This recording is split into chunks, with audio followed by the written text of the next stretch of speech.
Hi friends, welcome back to Lala வீட்டு சமையல். இன்றைக்கி ரெசிபி மஷ்ரூம் பிரியாணி, அதாவது காளான் பிரியாணி. மஷ்ரூமில் நிறைய ஹெல்த் பெனிஃபிட்ஸ் இருக்குதுங்க. அதில் ரெண்டு சொல்கிறேன். விட்டமின் டி அண்டு பொட்டாசியம் நிறையா இருக்குதுங்க. கண்டிப்பாக இதை வாங்கி செய்யுங்க. வாங்க எப்படி செய்யுதுன்னு பார்க்கலாம். அதுக்கு ஒரு பேக்கெட் மஷ்ரூம் வாங்கியிருக்கேங்க. சூப்பர் மார்க்கெட்டில் கிடைக்குங்க. இது எக்ஸ்பைரி டேட்டு செக் பண்ணிவிட்டு வாங்குங்க. பாருங்கள் என்ன கலராக இருக்குது. இதை நம்ம க்ளீன் பண்ணணுன்னா ஒரு டேபிள் ஸ்பூன் மைதா ஆட் பண்ணிவிட்டு நல்லா ரன்னிங் வாட்டரில் நல்லா வாஷ் பண்ணி எடுத்துருங்க.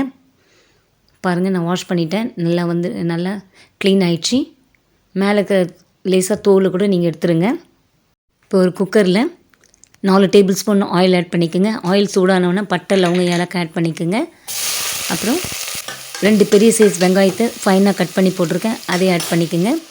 ஆட் பண்ணியாச்சு. இப்போ கொத்தமல்லி, புதினா ஒரு கைப்பிடி ஆட் பண்ணுங்கள். வெங்காயம் நல்லா வதங்கணுங்க. அப்போ தான் பிரியாணி டேஸ்ட்டாக இருக்கும். நல்லா பொன்னிறமாக நல்லா வதங்கணும். இப்போ நல்லா வதங்கிடுச்சு. இப்போ இஞ்சி பூண்டு பேஸ்ட் ஆட் பண்ணிக்கோங்க. இஞ்சி பூண்டு பேஸ்ட் நல்லா பச்சை வாசனை போகிற வரையும் நல்லா வதக்கி விடுங்க எண்ணெயிலே. இப்போ சால்ட் ஆட் பண்ணிக்கோங்க, சீக்கிரத்தில் வதங்கிடும். இப்போ தக்காளி 3 மீடியம் சைஸ் தக்காளி சின்னதாக கட் பண்ணி போட்டிருக்கேன். அதையும் நல்லா மிக்ஸ் பண்ணி விடுங்க. தக்காளி நல்லா ஸ்மாஷ் ஆகணுங்க, மசினும். 4 பச்சை மிளகாவை ஆட் பண்ணிக்கோங்க. பாருங்கள், நல்லா மசிஞ்சிடுச்சு பாருங்கள் தக்காளி. இப்போது மசாலா ஐட்டம் ஆட் பண்ணிக்கலாம்.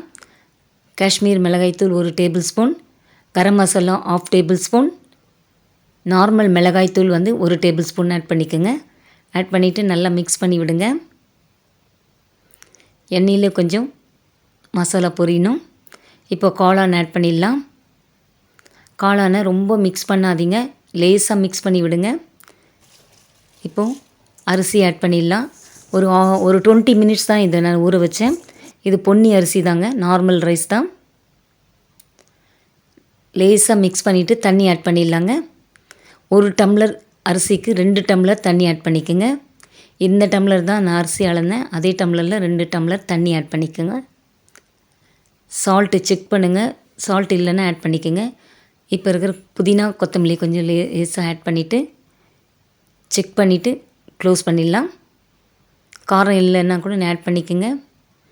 இப்போ க்ளோஸ் பண்ணிடலாம். லிட் போட்டு மூடிடலாம். ஒரு 2 விசில் விடுங்க. இந்த பிரியாணியை நைட்டில் செய்யாதீங்க, டேயில் செஞ்சு சாப்பிடுங்க.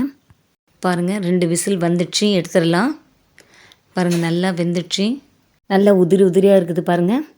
இப்போ ரோஸ்ட் பண்ண முந்திரி பருப்பை ஆட் பண்ணிக்கலாங்க. சூப்பரான மஷ்ரூம் பிரியாணி ரெடிங்க. கண்டிப்பாக ட்ரை பண்ணி பாருங்கள், உடம்புக்கு ரொம்ப நல்லது. இந்த வீடியோ பிடிச்சிருந்தால் லைக் பண்ணுங்கள், ஷேர் பண்ணுங்கள், சப்ஸ்கிரைப் பண்ணுங்கள். Thank you. God bless you all.